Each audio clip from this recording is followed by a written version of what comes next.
Bismillahirrahmanirrahim. Assalamualaikum warahmatullahi wabarakatuh. Alhamdulillah, syukran ala nikmatillah, wala haula wala quwata illa billah, amma ba'd. Apa kabar semuanya?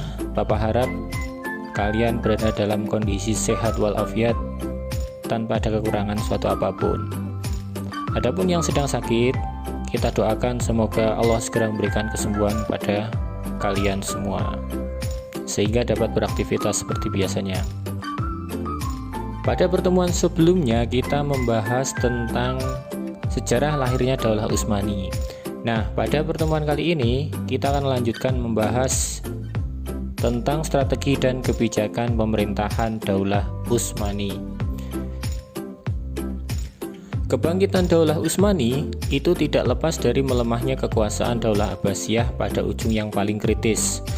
Lahirnya pemimpin-pemimpin hebat menjadikan Daulah Utsmani sebagai penguasa dunia yang kembali mengangkat kejayaan Islam dan peradabannya. Nah, ada berapa saja sih pemimpin yang tergolong mampu mengangkat kejayaan Islam dan peradabannya? Ada 4 yang akan dibahas. Yang pertama adalah Utsman, yang kedua Orhan, yang ketiga Murad I, dan yang keempat Bayazid I. Mari kita bahas satu per satu. Yang pertama adalah Utsman. Beliau memimpin antara 699 sampai 726 Hijriah atau 1299 sampai 1326 Masehi. Disebut juga dengan Utsman I. Dia adalah pendiri Daulah Utsmani yang mencanangkan kerajaan dibangun atas sendi-sendi persatuan suku Turki. Utsman adalah seorang yang sangat pemberani, mukhlis, adil, dan bijaksana. Dengan sifat-sifat teruji yang dimiliki, tentunya menjadi kebanggaan bagi masyarakat dan pengikutnya. Utsman membangun tentara yang berjuang tanpa pamrih, semua atas dasar karena Allah Subhanahu wa Ta'ala. Para pejuang tersebut sering disebut dengan Al-Ghazi, yang terdiri dari Ikhwan, Tarekat Baktashi. Khalifah Utsman meninggal dengan meninggalkan wilayah yang luas, kurang lebih 16.000 km persegi. Sebagai daulah yang baru berdiri pada masa kekuasaannya, telah berhasil membebaskan kota Bursadi yang berada di tepi Laut Marmara. Yang kedua adalah Orhan. Beliau memimpin antara tahun 726 sampai 761 Hijriah atau 1326 sampai 1360 Masehi. Menggantikan kedudukan ayahandanya, Orhan memindahkan kerajaan dari Quraisy atau Iskisyar ke Bursa. Pada masa kekuasaan Orhan, bergabunglah wilayah Turkeman. Kemudian perluasan wilayah dilanjutkan ke Nikaya pada tahun 1331. Kemudian melanjutkan perluasan lagi ke Nikomedia, Skutari, dan juga mengontrol wilayah di Teluk Edremit. Orhan berhasil mendirikan jabatan Sadr Azam atau Perdana Menteri. Jabatan tersebut diberikan pada adiknya yang bernama Alauddin. Tentara di era Orhan dibentuk dengan sistem yang sangat rapi dan teratur. Ia juga membentuk tentara khusus dengan nama Inkisyariyah atau Janisari atau Yani Tashri. Bendera pada saat itu berwarna merah dengan bulan sabit di tengahnya. Di bawah bulan sabit terdapat gambar pedang yang mereka sebut Zulfikar, yaitu nama pedang yang pernah dimiliki oleh Ali bin Abi Thalib. Sampai dengan akhir usianya, Orhan berusaha untuk membentuk pemerintahan yang kuat.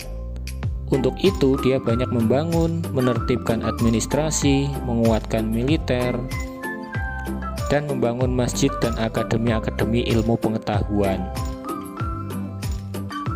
Selanjutnya yang ketiga adalah Murad I. Memimpin antara tahun 761 sampai 791 Hijriah atau 1360 sampai 1388 Masehi. Setelah Sultan Orhan wafat, kedudukannya digantikan oleh Murad I yang merupakan putra kedua dari Orhan. Nah, kenapa kok bukan putra yang pertama yang menggantikan? Karena putra yang kedua yang bernama Sulaiman itu ternyata sudah meninggal terlebih dahulu, sehingga mau tidak mau digantikan oleh putranya yang kedua yang masih hidup.